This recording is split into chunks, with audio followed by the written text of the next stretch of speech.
everybody. Thank you for joining me today. So, on today's video, we're going to be doing sort of a twofold. So, it's going to be the Weekend Color Challenge for Scrapbooking with Me Boutique, the members room, and we're using this photo here. And then I've also combined it with a sketch, and I think I've done it before, the Operation Right Home sketch number 44. I'm not sure, but it was perfect for the kind of card that I wanted to create. So, the first thing we're going to do is start by cutting our paper. And I have two different papers, and when I'm using 12 by 12 single-sided sheets, a lot of times I want to do more than one card, especially with these, because um, to cut a 12 by 12 and only use one square for a card, it just seems, it feels wasteful sometimes. So I'm cutting these down. For my base, I'm cutting it to 5 1/4 by 4 inches. And then the first cut, I'm also cutting the same paper to a size 2 1/4 by 5 1/4. And I know on the actual sketch it says 5 1/2, but I didn't want it to go past the pattern paper because I'm actually going to put it on a mat, which you'll see right here.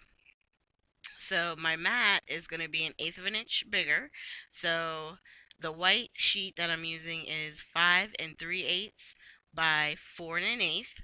So that way there's just a slight border for both cards. And I'm using the one with the gold foil and then one without for the two cards that we're going to make. And then on the strip that goes down the middle, I decided not to mount that one. I wanted it to just go straight to the card base.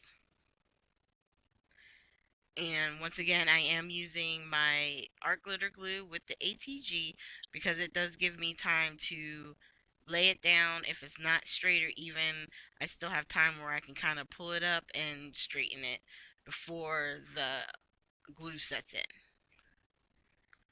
And then same thing, of course, during the video, I run out of tape, so I just grabbed my ATG gun to finish it out.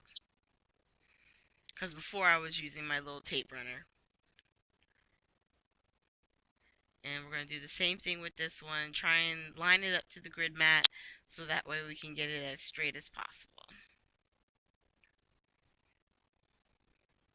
Okay, and then once we have these all attached, I off camera stamped the flower stamp from, what is it, Lovely? Hold on.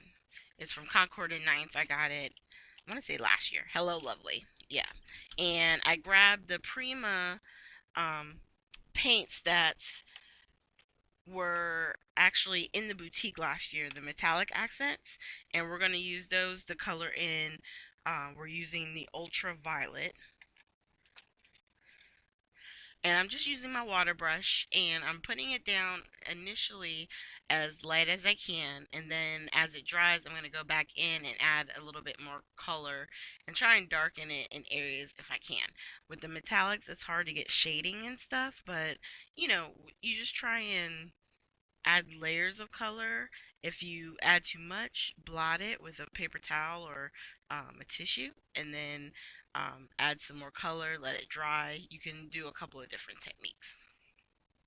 What I like about these paints is when you tilt them in the light, they have that somewhat iridescent quality to them.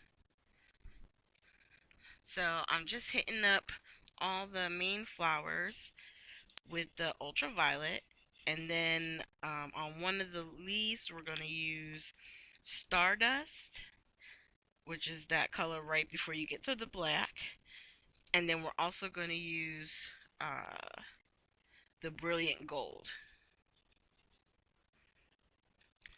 So we're just going to fill in. It's super quick. It's nothing major because this isn't watercolor paper, so I don't want to run the risk of making it peel or anything like that. So part of this one, as you saw, I was just dabbing with some of the paper towel that I had on hand so that way it didn't go too crazy. And then once I hit all the other smaller flowers, and those I'm literally just putting like little tick marks or dash marks of the gold. Not spending a whole lot of time on coloring those in. And then the last flower, I almost forgot, and I'm just hitting that with some of the ultraviolet as well. And then once everything dries, we'll attach it to the front of the card. And I have two strips of gold foil that we're going to use to I guess give it a little bit of added interest to give a certain to block off the areas where we're going to put sentiments on the card fronts. And you can see I finished coloring the second one off camera. And then once I laid down the foil sheet, I just turned it over and cut off the parts that were hanging off. And we're going to do that for both sides. But after I cut this one off, I want to say, is this one? Yes. Okay, no. I grabbed the second one and do the same thing with the foil and adding the glue. And normally, before I attach anything, would probably be when I would do the sentiment, whether it be stamping right onto the project or, doing one off camera and then attaching. But for these, I had two different ideas in mind. On one of them, I'm going to add a sticker, and the other one, I'm going to stamp. Okay, so what I'm going to do here is grab my base cards and go ahead and score them at 5.5. So they're 4.25 by 11, scored at 5.5 cards. And instead of doing them where they fold over from the top, we're going to use them where they're fold over on the side. And you'll see in a second. And sometimes I like to score on either side and on both sides, I should say, so that way it gets a nice good crease on it. And then we're going to finish attaching these. I have one where it's at the top and one that I'm putting on the bottom. And once they're attached, I'm going to go ahead and put the sentiments on. So the one on the left side with the space on the bottom, I'm going to wind up putting the sticker. And it says, "This is your big day." Because my thought was you could use it really for anything. It could be Mother's Day, it could be graduation. There's tons of graduations going on right now. There could be your birthday. There's so many options. So for the other one, I wanted to use it as more like a congratulations card, which would be a very nice, simple, and elegant graduation card if you want it. So I'm just going to line up my sentiment, make sure it's straight, and it's exactly where I want it to go. And then I'm using the Stamp-A-Majig to move it out of the way. I'm going to ink up my stamp, trying very hard not to move my jig on the side, and then stamp straight down, and then pull up, and then perfect placement. So if you don't have because sometimes with the Misty, it's hard to use the red cling stamps, but using a Stamp-A-Majig, it works every time. So here's the close-up of the cards that we've done.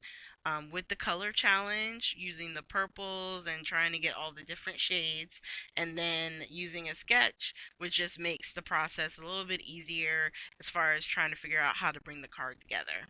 So thank you guys so much for joining me today. Make sure you hit the like, subscribe, and share button. And make sure you also head out to scrapbookingwithme.com. They have some great sales going on. I will make sure all the links are down below. And at the very end, I will have links to previous Sunday videos. And I hope you guys have a great day. And to all the moms out there, happy Mother's Day.